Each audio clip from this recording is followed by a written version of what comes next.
Hey guys, it's Josh here and welcome back to another build video. This is actually my second build using terrain tools, so if you haven't seen the first one yet and you're really interested in seeing more terrain tool stuff, feel free to check that one out as well. I'll leave a link to it in the description. Anyway, as you can probably tell, this house, instead of making use of raising terrain, I'm actually lowering the terrain because my first terrain tool build was basically a house on top of a hill, I guess. And this house, instead of a hill, I've basically built some kind of like hole or valley. I'm not too sure what to call it. There's actually a fountain that goes in there at the, it's just meant to look like some sort of lake, but I use fountains to just make it look like there's some sort of water in there, and basically the bridge goes over it, as you can see right now. And yeah, I just thought it would be something fun to do. Instead of doing another hill house, I can build like a house that basically is built across two sides of some sort of hole or valley, and there's just a bridge that goes across it. Right now the bridge is actually in the outdoors, but I made it indoors in the end. And for the most part, this is actually quite a coastal house, because I could imagine this house probably sitting near the beach. Probably not like at the beachfront though, because of this lake thing, but I think the location it is right now in Brindleton Bay, it's pretty fitting. But I don't know many people who actually build their houses on the Brindleton Bay Island, because like that's where the little library museum thing is, which is quite iconic to me anyway.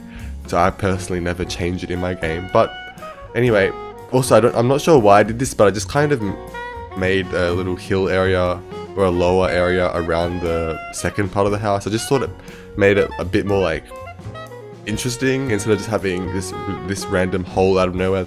At least the surrounding terrain is a little bit uneven as well, because that would kind of make sense from like erosion and all that kind of stuff. But anyway, at the start this house was not going to be coastal, and I've got no idea like what I was doing with this, but it was like really low cottage, kind like really old style cottage. But here we go, now it's becoming fully coastal, and I'm just changing everything to be a lot brighter, a lot nicer, because the cottage look and feel just was not working. But I think the coastal theme fit a lot better and kind of looked a lot better for the type of house I was trying to build, with like the bridge and everything, because I actually took a little bit of inspiration from a house from The Sims 3, from Sunset Valley in specific.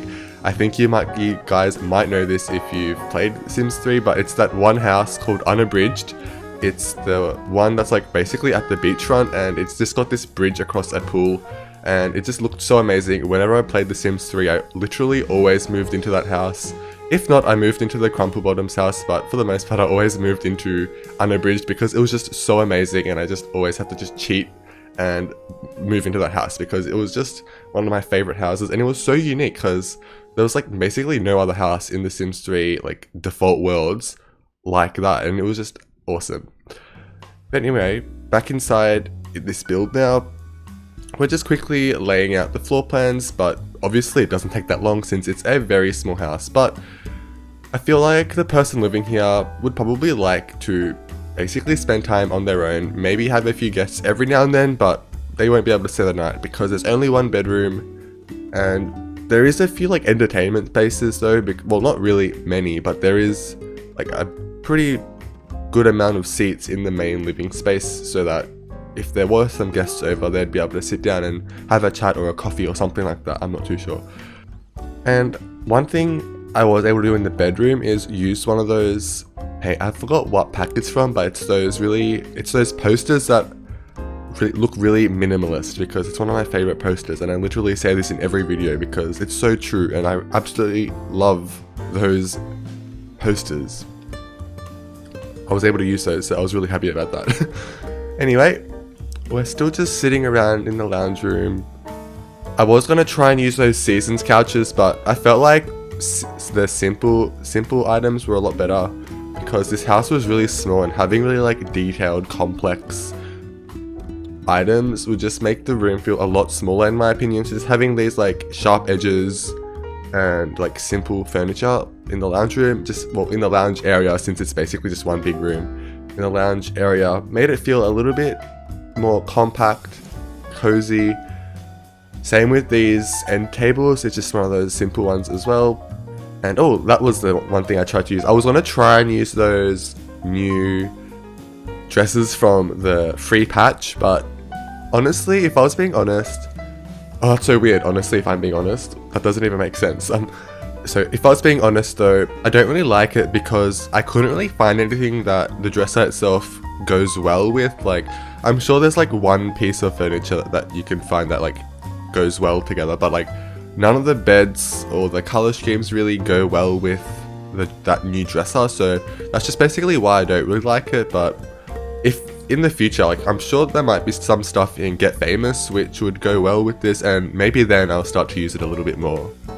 Anyway, we're in the corridor putting rugs down. There wasn't much I can do in the corridor area, obviously. Well, not corridor area, the bridge area, because it's just a tiny space that you couldn't really do anything with. But I was going to try and put like a deck there as well, because in this house in Sims 3 Unabridged, the bridge actually did have a like area you could just stand on, but I don't think that would be a good idea for this house. And I was going to try and like connect it up with the main deck space, but I decided not to do that and kept it more simple because I didn't want to go overboard with like the decks and stuff, because the valley is very small and I don't really want to make the valley look even smaller by having this like huge deck like literally going across half of the entire valley.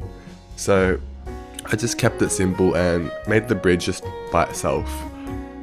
And honestly, it just looks so cool how like if you're in the kitchen and you look out the window that's behind the stove, you could literally see the bridge. And honestly, I don't know why, but stuff like that just looks amazing to me. Just being able to see like other parts of the house from a window. I don't know. I don't know what I'm talking about, but honestly, I just think it looks amazing. And here we go. I'm just trying to change up the color scheme a little bit just to make it a little bit more cozy and warm. I just started changing a few items. Some of them I do keep white though, but because I didn't want to make everything white and brown, I mean blue and brown, so I did keep some of the white as on. Here's when I was trying to add some more deck space, but that just was not working, so I decided to just delete that and just move on because it just wasn't looking that great, and it was like a huge deck for the size of the house, so I made it a bit smaller. And another thing I started to use a lot recently were those seasons like paper things that hang from the ceiling. I've got no idea what they're called. They're not lights or anything, so they're not lanterns, but it's just like some kind of festive decoration. And the blue swatch in particular just looks amazing. Like, I don't know why, but I just loved how it looks. So obviously I just had to use it, and I think it turned out quite nice. So yeah. But anyway, this was actually a really quick speed build. We're almost done, inside at least. The outdoors doesn't take that long, but I was able to get a lot of detail in, especially in the valley area. So yeah, that was a lot of fun.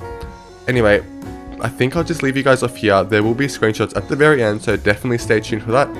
If you'd like to find this build on the gallery, it will be called Bridged Coastal. I hope you guys enjoyed this quick speed build. Thank you guys so much for watching. Anyway, I'll see you guys in the next video. Bye guys!